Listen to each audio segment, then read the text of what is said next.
एक समय की बात है।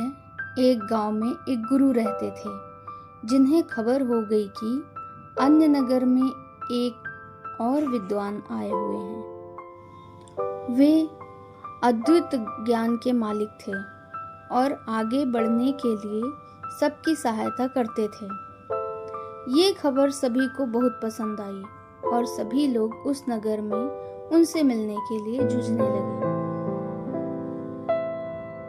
इन दो विद्वानों का पता चलते ही वहां का राजा उनसे बात करने के लिए अपने दरबार में बुला ले आए। राजा ने दोनों विद्वानों से अपने राज्य में ज्ञान का प्रचार करने का आग्रह किया।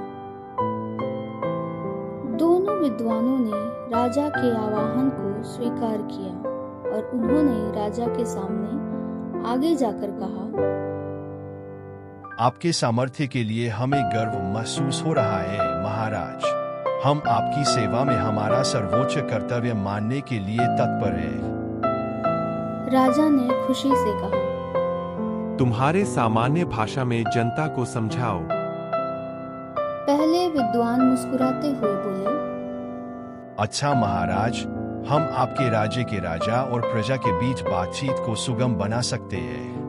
मुझे बिल्कुल आश्चर्य हो रहा है कि तुम कैसे कर सकते हो। ये तो मेरे लिए। दूसरे विद्वान ने मुस्कुराते हुए कहा, महाराज, हम आपके राज्य के लोगों को सामग्री के बिना खाने का ज्ञान दे सकते हैं। मैं ये सचमुच मानने में सक्षम नहीं हूँ।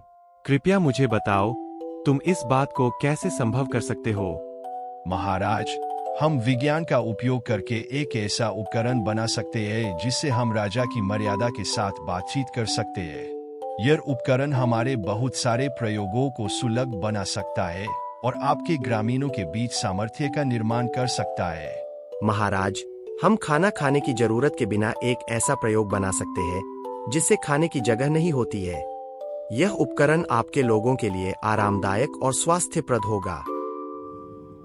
ये सब सुनकर राजा बहुत ही प्रभावित हो गए और उन्होंने दोनों विद्वानों का स्वागत किया और अपने राज्य में इन उपकरणों का प्रचार करने के लिए उन्हें सौभाग्य दिया। दोनों विद्वान ने राजा की प्रशंसा करते हुए उनकी सेवा में खुशीपूर्वक काम किया और सभी लोग उन्हें प्रमाणित करते थे। इस कहानी से हमें यह सिखाया जाता है कि समय के साथ ज्ञान विकसित हो रहा है और बहुत से अद्भुत आविष्कार हमारी मदद कर सकते हैं।